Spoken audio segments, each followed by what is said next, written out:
All right, Mopar people, welcome back to the channel. I'm just Mopar Joe. In about 5 days now, or from now, I got a guy driving 21 hours one way to pick up his 500 stroker. That is Dave over at Rust Bucket Restos, just out somewhere in Utah. So Utah to Arkansas, he's gonna be on the way, so I gotta get this thing done up for him nice.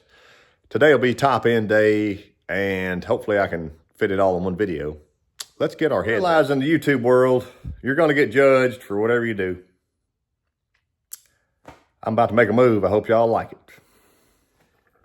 Here's our little Edelbrock head. If you'll remember, I checked this out with Mr. Rick Seaman. We checked our valve guides. We checked our seat pressures. I hand lapped the valves in and reassembled them.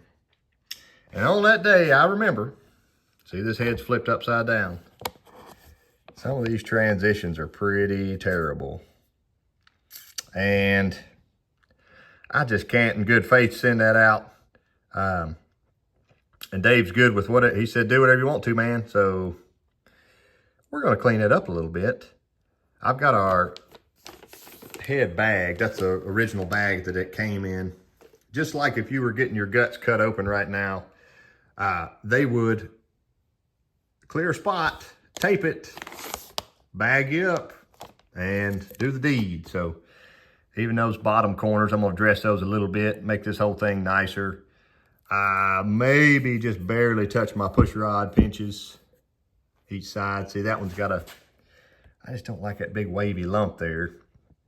And you know, I don't want to take anything off the floor as always, but just doing a little bit around the roof. I'm not doing anything drastic. I want this to flow into the port instead of in and over. So it is what it is. You can think good, bad, or ugly about me, but see, there's even a raised up lump here that I can knock off just from a little casting boo-boo. So I'll try to film a little bit of this. I know it's gonna be hard to, but here we go. And if you'd like to know, I got my brand new burrs in from Killer Carbide Burrs. They are, I think, exclusively on Facebook, so check them out there.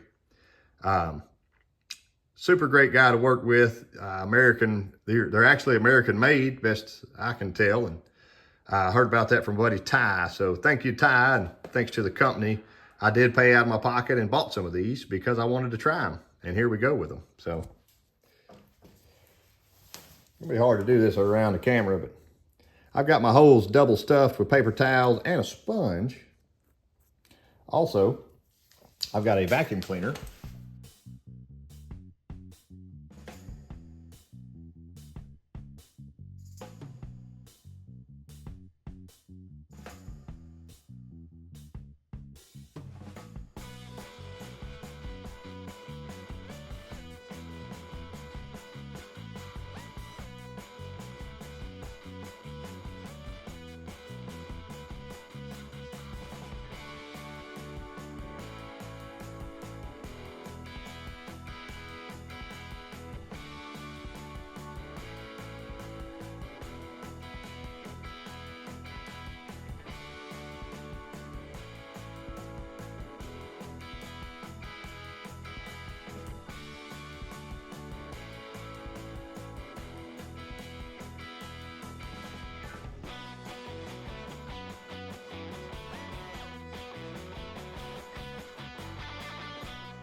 And just like that, it's definitely more better. I finished it off with a little cartridge roll, kind of make it pretty, but it was 80 grit, so I wanted to keep it pretty rough. You can see there's plenty of texture left in that. It's not a big deal, but I think it's a lot more efficient now instead of having giant humps hanging up in all the corners. And I just widened this out a little bit each side and down our walls there. Kind of same thing here. I pulled my towels out. I've wiped out the inside of this. Pretty well running my vacuum the entire time to get it going, but I don't want to go any deeper than that because then it gets harder for me to get the stuff out. All I was doing was just doing a light little port match. That's all it was. And when I get the intake on, it's going to get a similar treatment to match to these heads. So old school torquer. It's going on the 500 stroker. Here's what the inside looks like right now. And it's gonna look a lot different when I'm done, I think. So he's authorized me to go full steam ahead on it and give it a little port work. I'll see what time allows me, whatever, but it's not a bad looking little intake. It has been bead blasted or sand blasted, so this is that's pretty rough right now. And I'm not sure if it's been milled or not. There is some kind of milling marks, but also there's a little bit of roughage there. So somebody had an intake on the shelf they had cleaned up for $20 and let it go. So here it is. So let's make it look a little nicer. I'll be back. So I got our ports marked up, and this would be to gasket match it, but ideally I'm not going all the way out to the edge of that line right there. I want to leave just a little bit. They talk about reversion or something. So we're going to leave our intake just slightly smaller than our heads are. This is the side I haven't touched yet. And this one isn't as bad. You can kind of see, yeah, this is not as bad.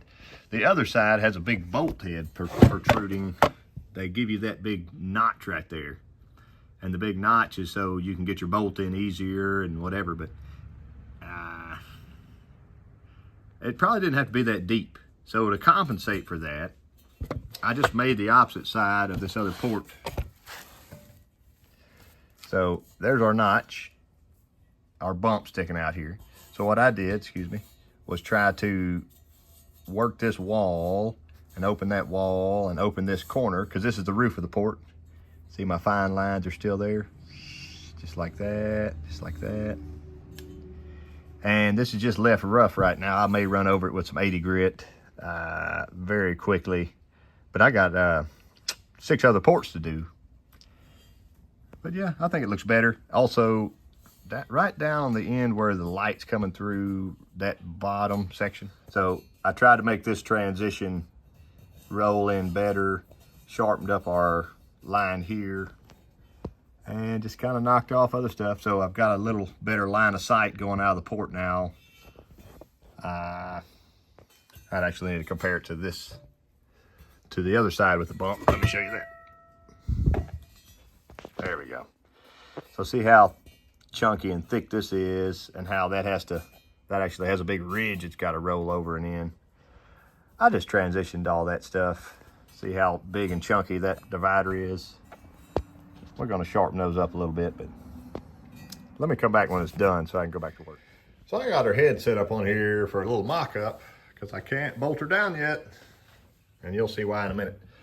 I want y'all to see my ports again. I'm pretty proud of that. It's a lot better, and I brought it out to the gasket size window, and you'll see that in a minute. Ignore my little cut mark here with my razor blade. It doesn't matter. So that one looks good too. Got a little lump up here, but still inside the gasket window. Anyway, Distributor contacts these heads. Most people already know that, but I wanted to make people aware who weren't. We're gonna have to take that little hump off right there.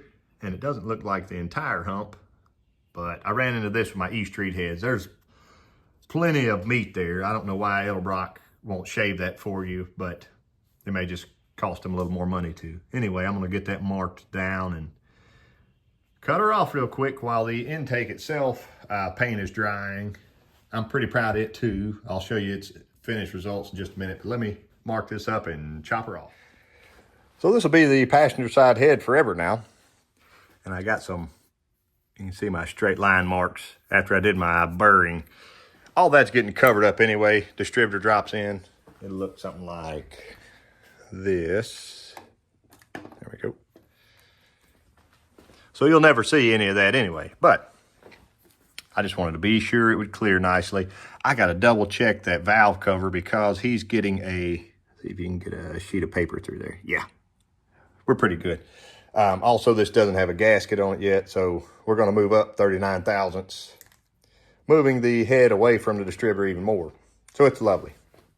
But But yeah, I got to check. He's got the Mopar Performance valve covers. I got to be sure it'll clear our cap, and all that looks good next as well. But other than that, I can bolt heads on. It's go time. I got our lifters dropped in. You may have noticed that. And that red brake-in oil. Yeah, they all slide nicely. I let the roller part of them soak for a couple hours at least after I'd cleaned them in some paint thinner. Cleaned them, blew them out. They're in and they're ready. And someone did mention I can put some assembly lube on top of the cam right now. Roller cams aren't actually supposed to have to use that because oil immediately hits them. And I'm going to start this thing tomorrow. But just to please the masses, I've got a little bit of my assembly mix up here. And we'll just run a little down. It doesn't hurt anything. The stuff's nice and gooey and it'll be there. Get all the way back. There we go. A little bit of block prep before the heads go on. See, I got some orange paint flaked off there. These decks got to be cleaned. I know I had taped inward so that I would have a little paint edge. That way when I put my heads on, there's not a big rusty, crusty deal, but I've got to scrape it just like I did this one. So you can see I put my gasket on and I made a mark, and the entire deck is scraped now with a fine razor blade. Then I'm going to wipe that with brake clean, and I'm ready for a gasket. So here we are. So here's a little fun extra that we probably didn't have to do with this engine. I put a good old solid comp lifter in there. I had somebody mentioning previously about they didn't like the Howards and how the button looked and the link bar looked kind of cheesy and weak or something, but that's a comp solid roller, and that really, to me, that looks way worse than that Howard's. But anyway, that's off topic. I've got the solid lifter in that #1 hole. I've got our rocker arms put on. These shafts don't come with any hardware, so I got ARP hardware, but if you buy the ARP hardware, you have to have the 2 extra studs that go here and here for Edelbrocks. And they just so happen to include them for you with nuts and little washers, but I'm not using any of the little washers because the little washers didn't come with the trick flow bolts. This was a trick flow kit, so I ended up with a few extra studs. What we're doing is just checking piston to valve clearance. And I'll go real slow with this. I've got some Play-Doh in there.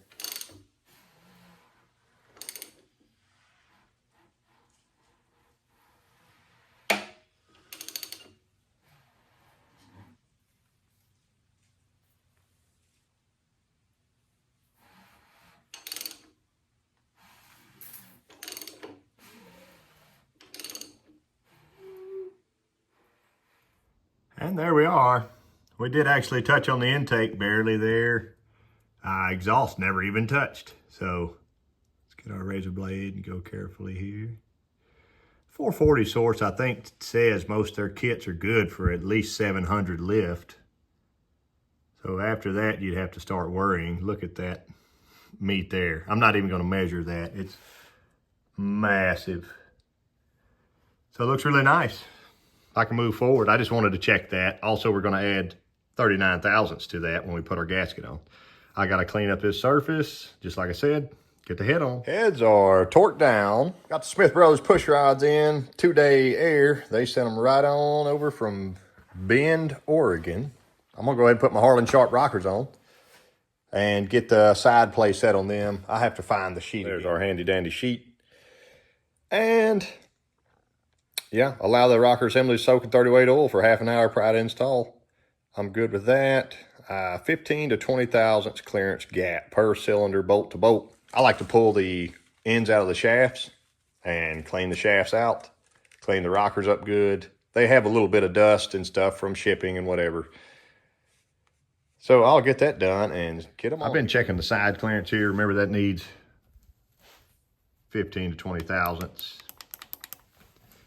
And it's a little bit of a difficult process. It's not bad. I got these backed off pretty far. So right now, this is a 15 thousandths feeler. It goes right in nicely. Right in nicely. And if you're having some problems, you can always loosen your hold downs and give it a little slide. Like if this one was excessively loose, you can get a little bit, a thousandth or two that way on these. But these two are gonna need some added. Right now I can't get 15 in. And see how we're, let me zoom out there, there we go. We're on the back side of these two lobes. That one's got a little bit of pressure on it. But right now, this one doesn't have enough and that one doesn't have enough. Since we know those two are good, I can give it a little bit of roll and check this one, check them independently. And one easy way of giving yourself a little bit more, if you can look at the roller itself, kind of determine, okay, it needs to go, this roller would be happier if it went that way just barely. I would pull this hole down, which I would may have to back off on them altogether, or if there's very little pressure here, you can pop that one out and just shave the side of it any way that you see fit. But you want it to be nice and uniform. Shave it a little bit, put it back in, test it again, and just go forward like that. They look pretty good overall, but that's my process. I just wanted to run you through it. I've got videos setting up rockers before, so I'm not gonna go in depth on everything here. But yeah, I'm gonna get that finished up. Then we'll lash valves. I did that side already. That way they wouldn't be floppy and loose. All my studs are torqued. I can leave my little piece of wire in if we'd like. It looks like most of these are hanging in there pretty good for now. I'm just gonna go down the line, start with our number 1, which is actually number 2 exhaust to be more precise. I'm watching my cam lobe. I'm on the back side of that cam lobe. I can see it straight through here. My lifter's all the way down. Now my push rod's a little floppy, that's fine. I'm gonna grab her up. This is a hydraulic roller, remember? So I got a spin. I didn't put any lube in this cup right now. It's gonna get lubed. When we prime this, there's gonna be so much oil shoot out of that hole right there, you'll be amazed. And I'll zoom in on it so you can see it. So right now that's free spins. All I'm doing is tightening until it stops. It won't spin anymore right there. Be sure my adjuster nut is backed off enough so I can do it all together. Stop spinning. I'm looking at this. I'm gonna give this a half a turn of preload. Just like that. Screw my nut down. Have my wrench ready. Hold this, tighten this. That's all it needs. I go to my next one, I can see the lobe. I need to continue turning. There you are, see my line right there. Spinning, I'm just slowly tightening. I'm not spinning anymore. Back off, it spins. Right there, it stops. It's pointed this direction, I'm giving it 1/2 turn. I'm gonna put it down.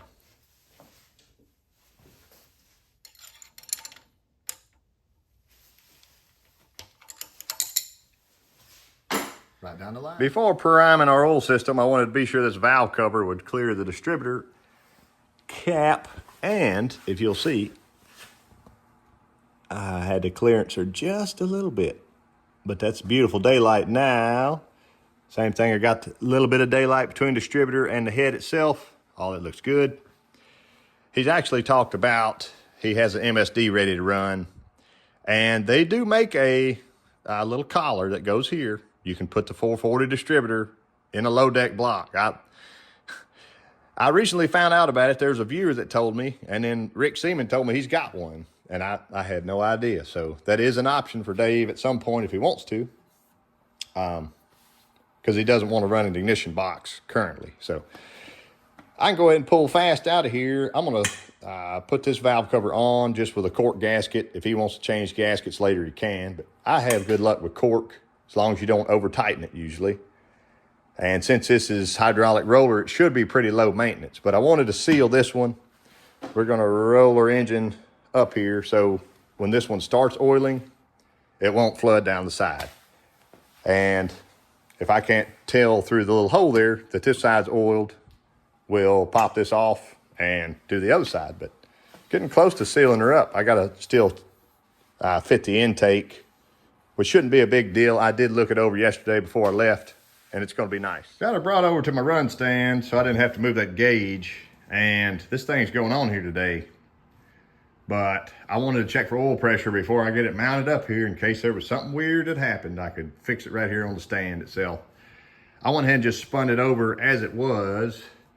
I did start to get some, you can see the red in the line here. It's, you know, where the red meets the brown color oil, whatever. This has got AMS oil. I put 6 quarts in it. And this was actually lined up for the cam. So let me,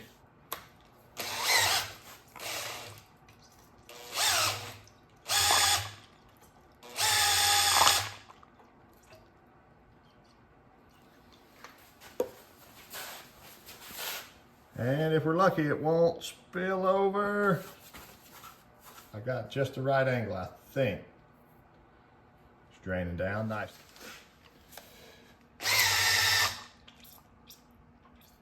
As you can tell.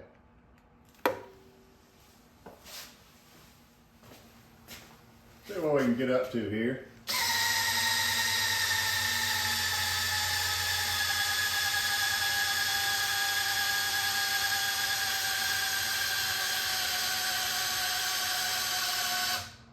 $75 cold with 30 weight oil is pretty good, I think. Now that's my side with the valve cover on. I got it rotated over. We want to know if that side's oiling. It ought to be sending us a lot of oil right here.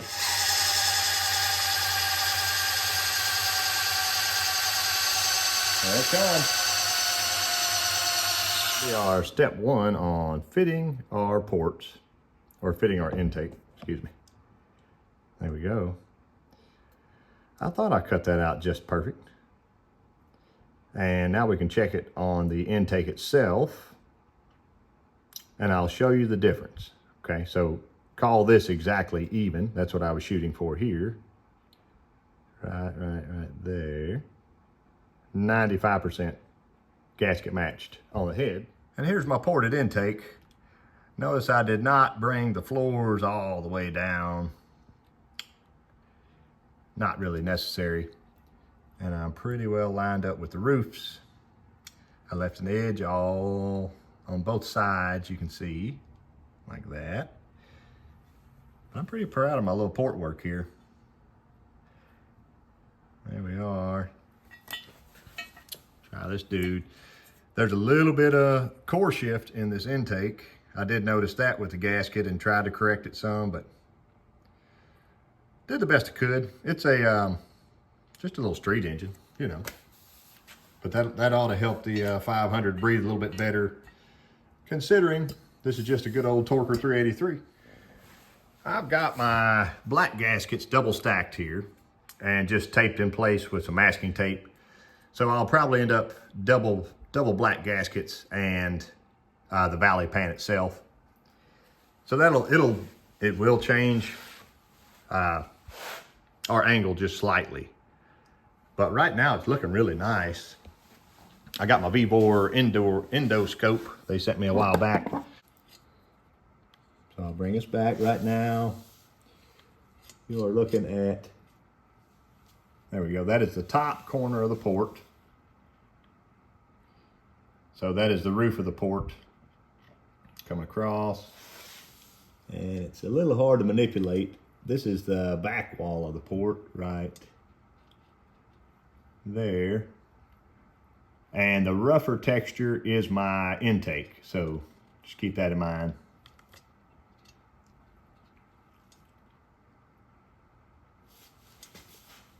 There we go. So you see how my intake wall is slightly smaller than the port of the head itself. So that looks really good in that port. I haven't been down any of these others yet. Same thing, that's the long sidewall. I can check the roof right there. Yeah, looks like I need to trim my gasket just a little bit.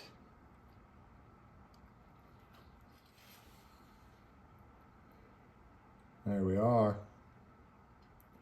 I'm really liking it. Ideally, I want the roof of the port to line up with the roof of the intake when this was bolted down. I believe Mr. Weingartner says that's going to net us the most flow, but also the intake itself is still just slightly smaller than the head port.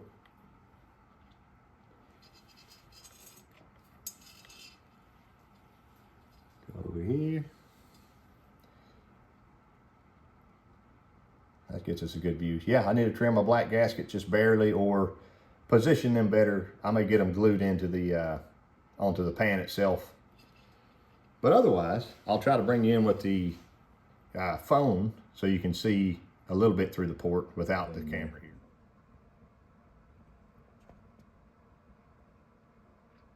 There we are. I'm pretty pleased with that intake alignment. Y'all can let me know in the comments how bad it looks to you, but I'm glad I did my little work. I think it looks nice. Let's bolt it down. Our intake is on and nice and tight. Sadly, I couldn't use all Dave's pretty 12-headed bolts on the inside because they're too long. They won't start. So I'll send him with them and say good luck. He may find some different ones later. I might have actually found some little short-headed, they had a washer made on them and everything from some other project. I think they're stainless, but regardless of that, I've got the other side done. If you see this giant crack right here, that's from the triple stack of gaskets, you know, the valley pan and the two other gaskets, and it just goes all the way around. I know I don't have any kind of port issue right now, but what I want to do is, I've got a little bit of gray RTV left. I'm just going to seal up that crack, make it look real pretty. And when it's done, it'll look like this side. And I need to do a little more wiping right there. There we are. So all that's doing is keeping dirt and dust and funk. See, I've even I deep wiped it so it can't really notice. But as you drive the car for the next 10 years or whatever, it helps keep stuff from just falling in there and collecting. It gets kind of nasty. And I think it makes it look a little cleaner, kind of clean up our gap some. So I'll seal this other one off and we'll be. So here's a 500 stroker that is all ready for the run stand. I got the Summit headers from my buddy Danny, and my goal is, they are brand new. I'm pretty sure they're Summit brand. Run them in good, burn the paint off of them. And after that happens, hopefully I can use them in my 70 Challenger that I'm doing the 440 build on that Mr. Rick Seaman has got machined for me. The cranking stuff for that is over at Ed's machine now, and we're getting together on it soon. So more engine builds coming up, but here's Dave's baby. And it's ready to go on the run stand. The plugs aren't terrible with these headers actually. So I'm kind of looking forward to that. It being angled, I will go ahead and screw all the plugs in except for number one. Before I put the headers on, it'll go a lot faster that way. So I think I'm gonna have to leave us off for here today. I can tell you about this carburetor. It is a 950 HO from AED. There's a card on it.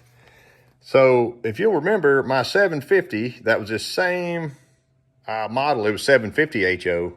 It beat the 1050 Braswell on the dyno. So I wanted to get something a little bit bigger for a 500 stroker. And I told Dave this is what I recommend.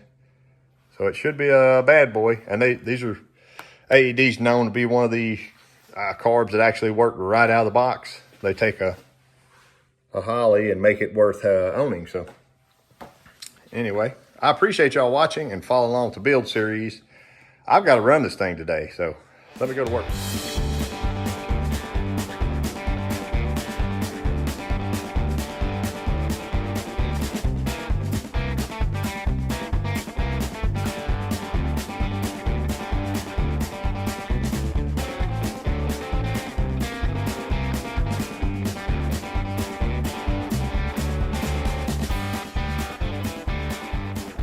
All right, Mopar people.